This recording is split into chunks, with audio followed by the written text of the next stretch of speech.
Shields at 40%, Captain, Lieutenant Thompson reported urgently. We need reinforcements now. We don't have time for reinforcements, Drake snapped. We've come too far. Push forward. Drake slammed his fist onto the armrest of his chair. Launch all fighters. Get them into the heart of the enemy formation. The bridge crew worked in a flurry of activity, sending out hundreds of human fighter craft into the fray. The small ships darted through the explosions, their nimble frames weaving in and out of enemy fire. They were quick, attacking in swarms, picking off weaker targets, and creating chaos in the alien ranks. The gods had never encountered such a force, aggression that had never been seen before. The gods' fleets staggered under the assault, their once perfect formations collapsing into disarray. Drake smirked as he watched the aliens scramble.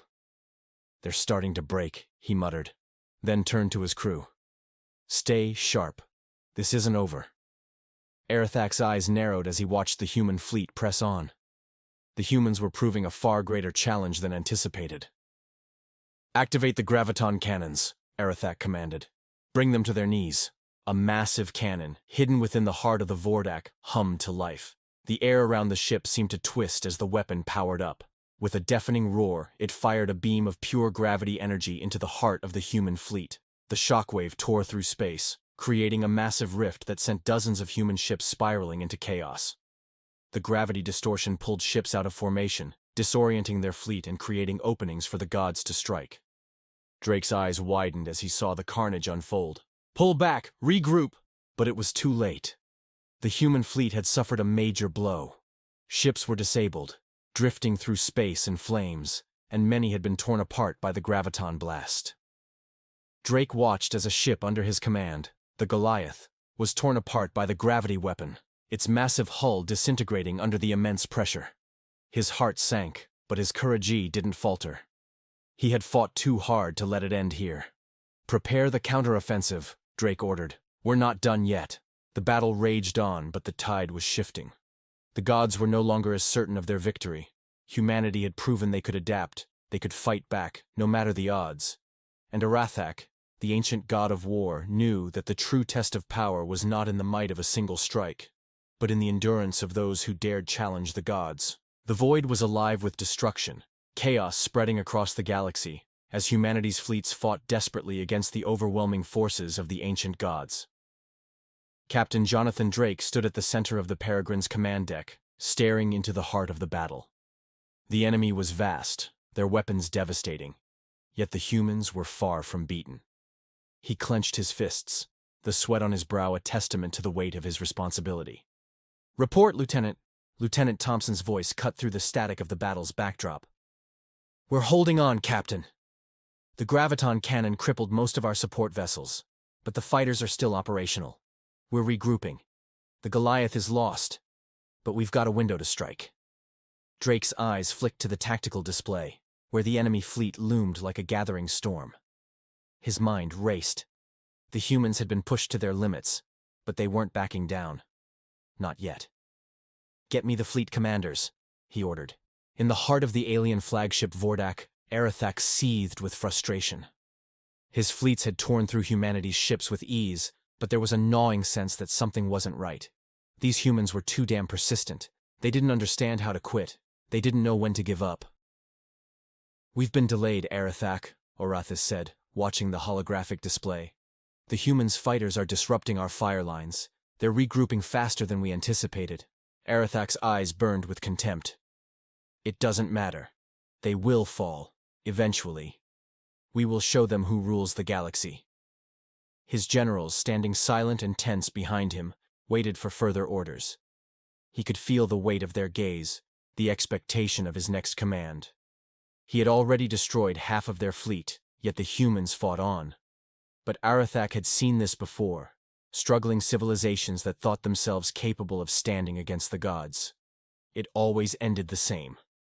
Initiate the second phase, Arathak ordered. We will break their will once and for all. Drake watched the screen as a new wave of alien ships surged forward, an ominous formation designed to encircle the human fleet. The energy shields of their warships glowed dimly, their advanced technology barely keeping up with the sheer force of the enemy's assault. We don't have much time, Thompson said, looking at Drake with urgent eyes. If we don't break through now, they'll crush us. Drake's jaw tightened. We fight until the last breath. They want us to bend. We don't bend. Ever. He turned to the communications officer. Get me all fleet commanders. Now.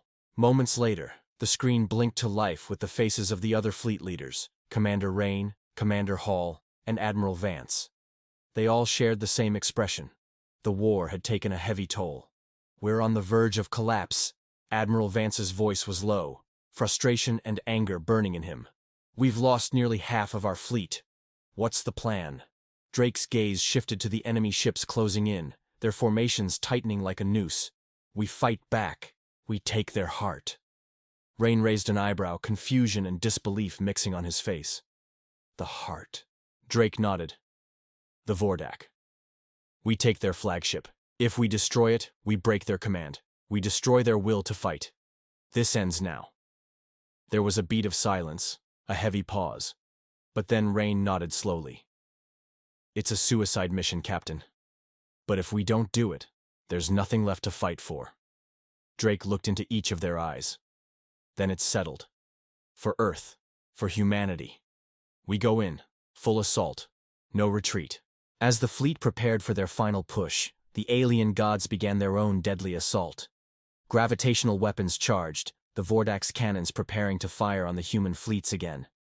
But this time, the humans had a different plan. Get us in close, Drake ordered. We have one shot at this. The Peregrine's engines roared to life as it broke away from the formation, plunging straight toward the center of the alien fleet.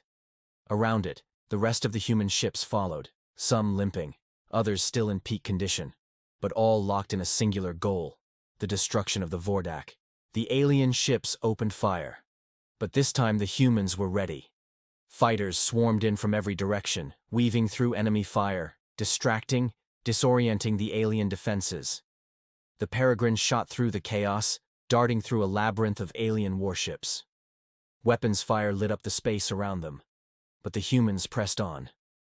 The alien flagship Vordak loomed in front of them, its massive engines thrumming. This was it, the heart of the enemy. Arathak's face appeared on the communication screen. You are fools, humans. You do not know the power you face. We've known it all along, Drake said. The Peregrine charged forward, its weapons firing in a synchronized barrage aimed directly at the Vordak's engines. The first wave of fire from the Vordak blasted into the side of the Peregrine, but it kept moving. The shields flickered, and the ship took hits, but it didn't stop. Do it, Drake ordered. The entire bridge crew held their breath as the final weapon, a reality cutter torpedo, launched from the Peregrine's belly. It flew across the blackness, a streak of pure fury, and impacted directly into the heart of the Vordak. The explosion that followed was a cataclysmic shockwave, a burst of energy that cracked space itself. The flagship's shields flared, then disintegrated, its massive hull splintering like glass. The god's command center erupted in flames. Arathak's furious scream was drowned out by the explosion's deafening roar. Moments later, silence fell. The human fleet hovered in space, broken and battered, but standing victorious. The Vordak was nothing more than a burning wreck. Its once dominant form drifted, powerless. Drake stood on the bridge of the Peregrine, breathing heavily, his face smeared with sweat and the debris of battle. He could feel the weight of the moment, the victory. The human fleet was still intact, though many ships had been lost. But they had done it. They had beaten the gods. We did it, Captain, Thompson said. Drake didn't reply immediately. He stared out at the remains of the alien flagship. Yeah, we did. Back on the Vordak, Arathak, once the greatest of the gods, lay dead. His empire was crumbling, his dreams of galactic dominance shattered by the very species he thought he could destroy. Humanity had proven itself. The gods were no more. And now, the galaxy would remember. Humanity would not be ruled. Humanity would rule.